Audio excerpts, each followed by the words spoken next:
Today we're going to talk a little bit about North Korea. It's been in the news a lot lately, and we're going to go over some of the events that led up to the events of today.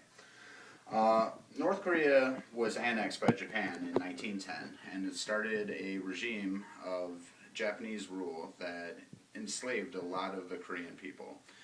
This led us up to World War II, when during World War II, the United States occupied the southern half of Korea, and the Soviet Union occupied the northern half.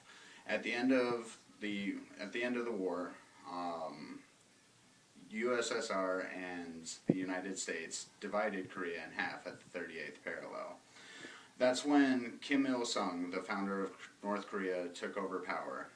He ruled until 1994 and brought in a philosophy of isolationism to North Korea, a type of philosophy called Juche, which means self-reliance.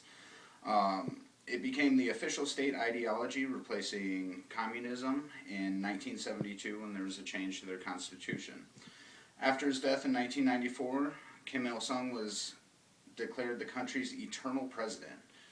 And the birth of Kim Il-sung is now a national holiday known as the Day of the Sun, which is actually today in North Korea on April 15th.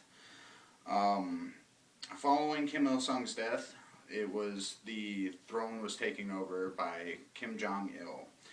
Kim Jong-il was the son of Kim Il-sung, and he led the country further into isolationism. He was the original guy that created the nuclear program in North Korea. Doing so, he tested a nuclear weapon on October 9th, 2006, which led to the first round of UN sanctions, according to globalpolicy.org. In 2004, some sanctions were put in that bans all member states from transactions with North Korea involving material, technological, or financial resource transfer connected to the DPRK, or the Democratic People's Republic of Korea's missiles or weapons of mass destruction program. In January 2007, North Korea officially announced that they possessed nuclear weapons, and in May 25th, 2009, they tested a second nuclear weapon. This led to another round of sanctions. Also, Kim Jong-il enslaved a lot of the people in the country, a lot of the citizens. They were put into political prisons and labor camps, basically concentration camps where they worked until they died. According to Amnesty International's website, the exact numbers are unknown, but it's estimated that hundreds of thousands of people are locked up in labor camps, including children, and they're arbitrarily held in political prison camps and other detention facilities where they're subjected to human rights violations like forced labor, denial of food as punishment, torture, and public executions. Also, during Kim Jong-il's rule, there was a famine between 1994 and 1998 that killed between 250,000 and 2.5 million Koreans. The exact numbers are not known because North Korea is a very opaque nation. They don't let a lot of people in and look around. This was also known as the Arduous March, but during this time, Kim Jong-il spent $800,000 a year on Hennessy, which is a type of cognac. For the last 10 years of his life, he was the leading individual buyer in the world of Hennessy, while his country was starving during a famine. So, in December 2011, Kim Jong-il died, and he was replaced by his son, Kim Jong-un. Not a whole lot is known about Kim Jong-un, other than he's believed to be about 30 years old, and he studied outside of the country in a Swiss boarding school under an assumed name. Most recent events that Un has taken place are he launched a missile in April of 2012 around the same Day of the Sun about a year ago. Once they tested a long-range missile, we cut off some promised food aid for them. And then in February of 2013, they tested a third nuclear bomb. And after that, the UN passed even more sanctions, much more stringent sanctions on the country, which made them very, very angry.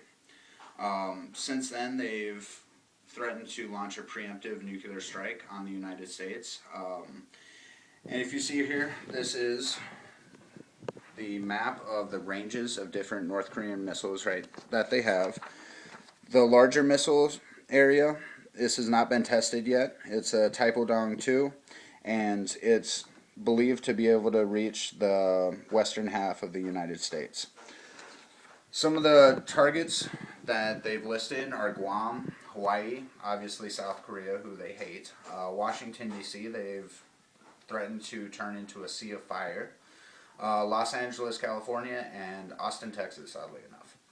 They directly threatened Tokyo and Seoul. Tokyo for its occupation in the early part of the century, and they also believe that Tokyo is just a U.S. lackey.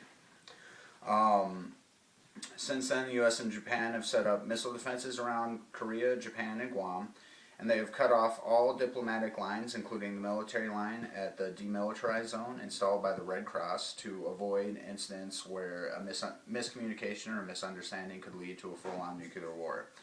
Also, most recently, they shut down the Kaesong Industrial Complex, which was a joint Korean effort where North Korea provided workers, South Korea provided managers.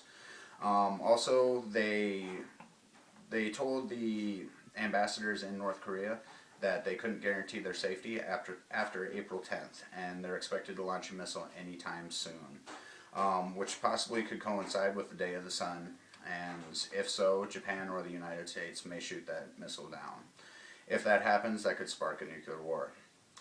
So, in summary, North Korea is a very dangerous country, and it's led by a dangerous, unpredictable leader right now. All eyes are on the country, and all of our defenses are in the waters around Korea. So, I will be keeping an eye on the news tonight, because right now it is about 5 o'clock in the morning in North Korea. Alright, thank you.